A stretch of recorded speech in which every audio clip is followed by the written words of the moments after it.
बुलढाणा जिल्ह्यातील अनेक भागामध्ये आज सकाळी वादळी वाऱ्यासह जोरदार पावसाच्या सरी बरसल्या। पावसामुळे वातावरणात गारवा निर्माण झालेला असून उष्णतेने पोळलेल्या नागरिकांना उकाड्यापासून दिलासा मिळाला आहे। भंडाऱ्यात वादळी वारा आणि विजांच्या कडकडाटासह मान्सूनपूर्व पावसाने हजेरी लावली। मागील काही दिवसांपासून भंडाऱ्याचे तापमान 45°C वरती पोहोचल्यामुळे प्रचंड उकाडा निर्माण झाला होता। मात्र काल भंडारा शहरासह ग्रामीण भागामध्ये आलेल्या या मान्सूनपूर्व पावसाने नागरिकांना उकाड्यापासून काहीसा दिलासा मिळाला आहे। नवतपा सुरू असताना गोंदिया जिल्ह्यामध्ये वादळी वाऱ्यासह मान्सूनपूर्व पावसाने जोरदार हजेरी लावली।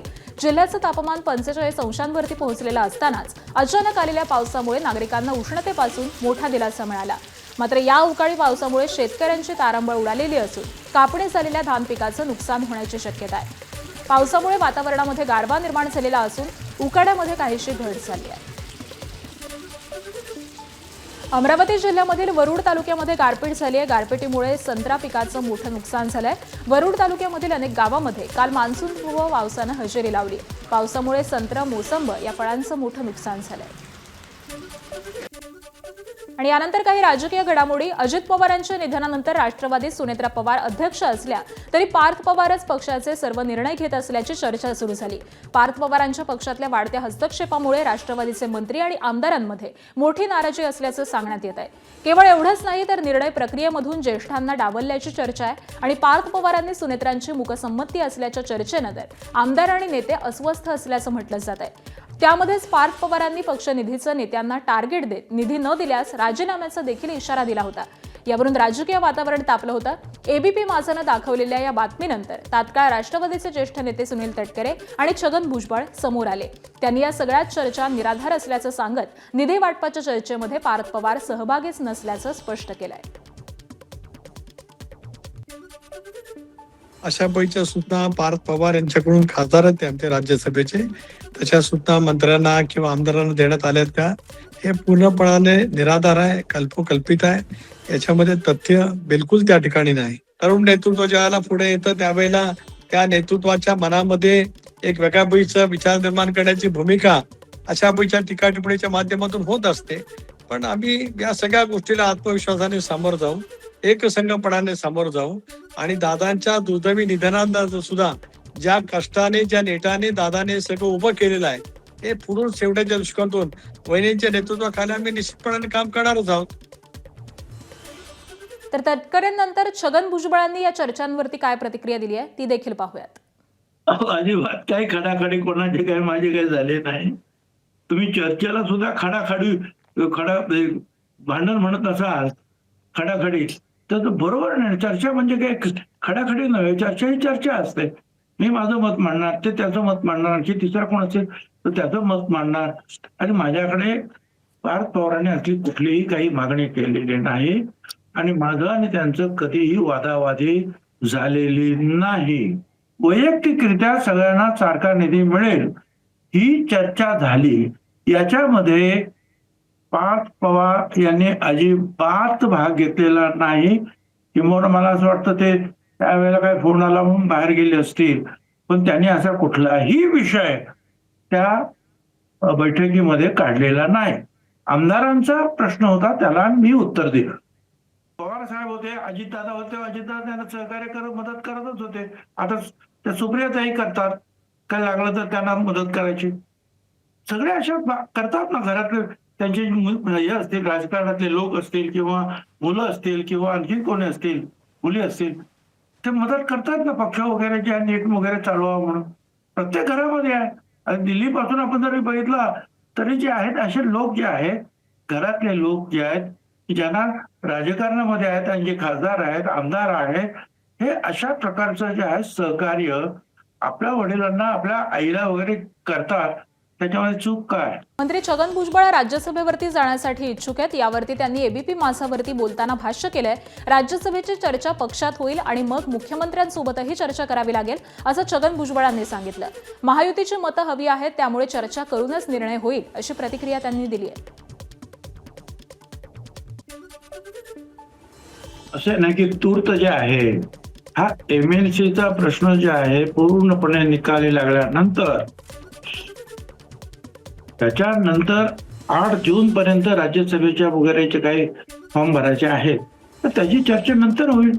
आणि तीही चर्चा करताना ती पक्षात होईल, त्याचबरोबर मुख्यमंत्र्यांबरोबर करावी लागेल. कारण जर मतदान न झालं तर आम्हाला सर्व महायुतीचं जे आहे मतं हवी आहेत ना, तर पण ती चर्चा या घडीला नाही. या घडीला फक्त MLC जे आहेत ते वाटप आणि त्यातले उमेदवार कोण आहेत आणि कसे आपण लढणार आहोत या संदर्भातल्या चर्चा सुरू आहे. विधान परिषद निवडणुकीच्या तोंडावर प्राजक्त तनपुरेंनी भाजपमध्ये प्रवेश केलाय. तनपुरे भाजपचे विधान परिषदेचे उमेदवार असतील असं राम शिंदे यांनी म्हटलंय. प्राजक्त तनपुरे यांनी रवींद्र चव्हाण आणि माजी खासदार सुजय विखे पाटील यांच्या उपस्थितीमध्ये भाजपमध्ये प्रवेश केलाय. राहुरीचे नगराध्यक्ष आणि इतर पदाधिकाऱ्यांसोबत त्यांनी भाजपचं कमळ हाती घेतलं. दरम्यान प्राजक्त तनपुरेंच्या भाजप प्रवेशावरून शरद पवारांच्या राष्ट्रवादीच्या नेत्यांनी काय प्रतिक्रिया दिली आहे पाहूयात.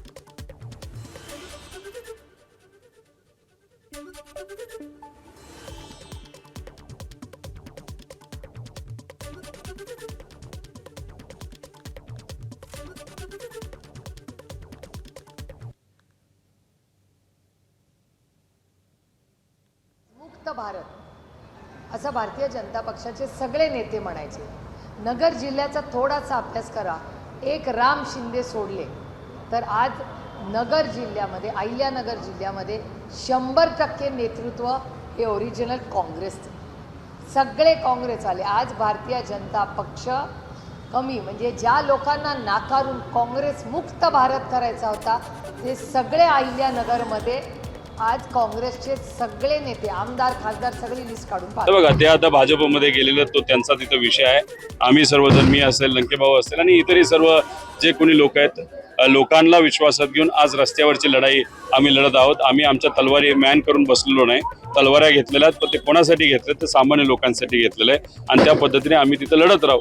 शेवटी भूमिका घेणं, लढणं हे सगळ्यांनाच जमतं असं नाही.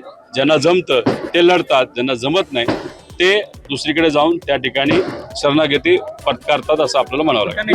प्रत्येक राजकारण हे वेळेकाळेला त्या ठिकाणी त्याचा रिझल्ट दिसत असतो. त्यामुळं आलेले दिवस हे खऱ्या अर्थाने राष्ट्रवादी काँग्रेस पार्टी असो किंवा महाविकास आघाडीला चांगले दिवस असतील. अहिल्यानगरच्या चौंडीमध्ये पुण्यश्लोक अहिल्यादेवी होळकर यांच्या जयंतीनिमित्त अभिवादन करण्यासाठी आलेल्या आमदार गोपीचंद पडळकर आणि आमदार रोहित पवार यांच्या कार्यकर्त्यांमध्ये ढकलाढकली झाली. अहिल्यादेवी होळकर यांचं जन्मगाव असलेल्या चौंडी इथं 301व्या जयंती निमित्तानं हा सोहळा साजरा करण्यात आला. रात्री 12च्या सुमारास गोपीचंद पडळकर कार्यकर्त्यांसोबत अहिल्यादेवींच्या स्मारकाच्या ठिकाणी अभिवादन करण्यासाठी पोहोचले. त्याचवेळी आमदार रोहित पवार देखील अभिवादन करण्यासाठी आले होते. अभिवादनानंतर दोन्ही नेत्यांचे कार्यकर्ते एकत्र आले आणि अशामध्येच गोपीचंद पडळकर यांच्यावरती रचलेल्या गाण्याची सुरुवात झाली आणि कार्यकर्त्यांमध्ये गोंधळ सुरू झाला. ढकलाढकली आणि घोषणाबाजी झाल्यानंतर पोलिसांनी हस्तक्षेप केला. अहिल्यादेवी होळकरांच्या जयंतीनिमित्त राजकीय गाणी लावल्यामुळे नागरिक म्हणून वाईट वाटलं असं रोहित पवार आणि खासदार निलेश लंके यांनी प्रतिक्रिया दिली आहे. पुण्यश्लोक अहिल्यादेवी होळकरांच्या इथं जी काही म्युझिक सिस्टम लावलेली आहे तिथं 2 वेगळ्या आमदारांची गाणं लावली गेली आणि काही कार्यकर्त्यांच्या खांद्यावर काही आमदार नाचत होते. एक तर एवढं पवित्र ठिकाण, या पवित्र ठिकाणाच्या इथं आल्यानंतर एकच जल्लोष पाहिजे, तो म्हणजे पुण्यश्लोक अहिल्यादेवी होळकरांचा विजय असो. पण त्याच्या व्यतिरिक्त इथं राजकीय गाणी लावली गेली हे बघून अतिशय नागरिक म्हणून मला मनापासून वाईट वाटलं. हे बघा, आमच्या घोषणा पुण्यश्लोक अहिल्यादेवी होळकरांच्या होत्या. अहिल्यादेवींच्या समोर पाहिलं तर स्वतःचे गाणे वाजवले, स्वतः घोड्यावर बसून आल्यासारखे येऊन तिथं जर डान्स करीत असेल तर ही कुठंतरी एक लाजिरवाणी गोष्ट आहे. ज्यांना खऱ्या अर्थाने अहिल्यादेवींबद्दल प्रेम आहे, आपुलकी, आत्मीयता आहे, त्यांच्याकडून असं कधी वक्तव्य होणार नाही. पुण्यश्लोक अहिल्यादेवी होळकर यांच्या जयंती उत्सवातील खर्चावरून आमदार रोहित पवार आणि आयोजकांवरती आणि विरोधकांवरती अप्रत्यक्ष निशाणा साधला. जयंतीनिमित्त खर्च होत असेल तर ती चांगली गोष्ट आहे, मात्र त्या खर्चाचं ऑडिट होणं गरजेचं आहे असं रोहित पवार यांनी म्हटलंय. कार्यक्रमामधील गर्दी आणि नियोजनावरती बोट ठेवत सध्याचा माहोल पाहता खर्च जास्त आणि जल्लोष कमी असं चित्र दिसतंय, असाही टोला त्यांनी लगावलाय. जयंतीनिमित्त जर खर्च होत असेल तर त्याचं स्वागतच केलं पाहिजे. पण जर खर्च कमी करायचा असेल तर राजकीय खर्च तुम्ही कमी करा. जसं आम्ही काल बोललो, CID कुठंच काही काम करत नाही, ते बंद पाडा, त्याचा खर्च कमी करा. पण या महामानवांच्या जयंतीनिमित्त जो कुठला खर्च असेल तो चांगला आहे, पण जो खर्च होतो त्याचं ऑडिट सुद्धा झालं पाहिजे. म्हणजे जो खर्च जो होतोय ज्या पद्धतीने व्हायला पाहिजे कार्य काम, नाहीतर इथं जल्लोष हा कुठेतरी खर्च जास्त आणि जल्लोष कमी, नाहीतर कुठेतरी ज्या गोष्टी खऱ्या करायला पाहिजे त्या कमी वाटतात, पण खर्च मोठ्या प्रमाणात झालाय असं कागदावर तरी तिथं दिसतंय. पुढची बातमी आहे पुण्यातील विषारी दारू प्रकरणाची.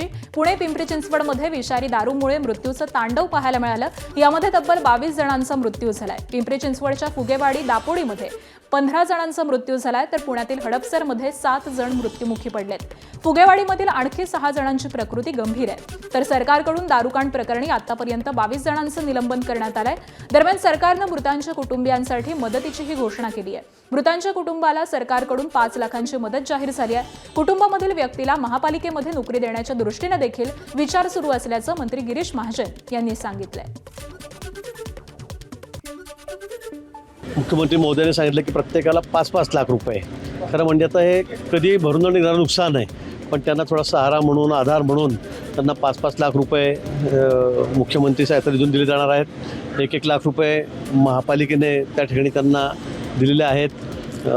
या ठिकाणी महापालिकेकडून आमचे आमदार आहेत, त्या ठिकाणी त्यांनी सांगितलं की ज्या पद्धती असेल तसं क्वालिफिकेशन बघून किंवा कसं जसं असेल तसं रोजीरोटी चालण्यापुरतं त्यांना नोकरी महापालिकेमध्ये आम्ही त्या ठिकाणी त्याचा सामावून घेणार आहोत.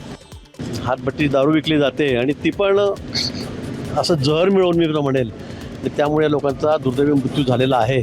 याला जे जबाबदार आहेत असे PI, सिनियर PI आहेत, इथले PI आहेत, इथले PSI आहेत, इथले कर्मचारी आहेत, त्यांना निलंबित करण्यात आलेलं आहे.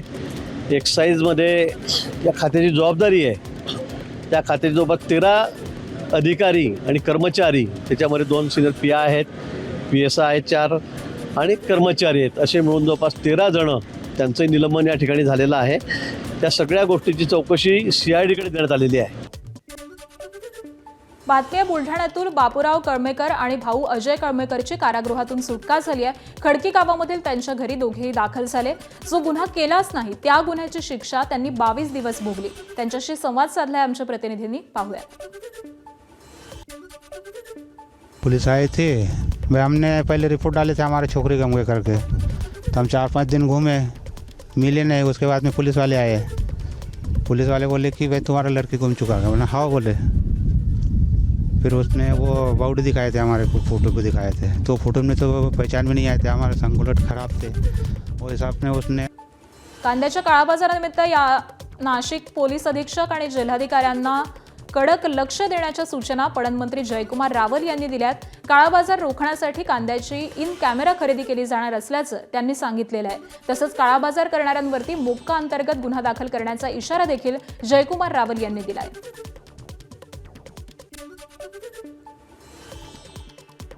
जी नाफेड आणि NCCF मार्फत जी खरेदी कांद्यांची होईल त्याचा सेस मार्केट कमिटी माफ करेल, अशा प्रकारचा निर्णय आम्ही घेतला. आणि कांदा खरेदी होत असताना त्याच्यामध्ये काळाबाजारी संदर्भात नाशिकचे कलेक्टर, नाशिकचे SP यांना आम्ही तिथे कडक लक्ष ठेवायला लावलंय.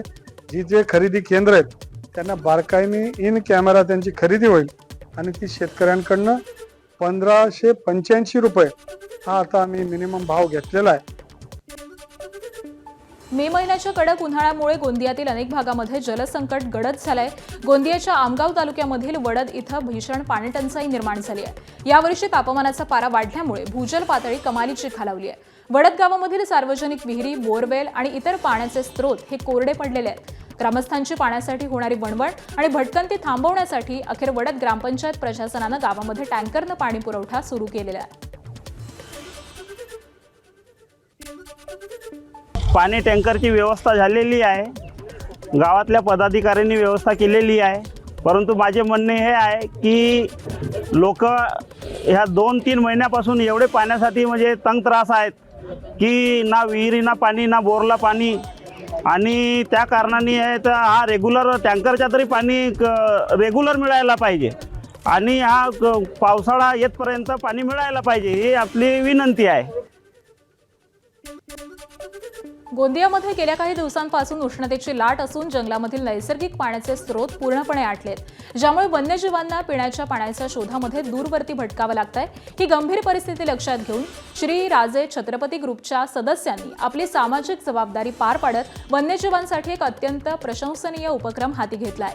जंगलांच्या दुर्गम भागामध्ये असलेल्या आनाकी झरी नावाच्या मुख्य वन्यजीव पाणवठ्यावरती टँकरनं पाणी पोहोचवून तो संपूर्ण पाणवठा भरण्यात आला। या उपक्रमामुळे कडक उन्हामध्ये तहानलेल्या वन्यजीवांसाठी पाण्याची सोय झाली आहे।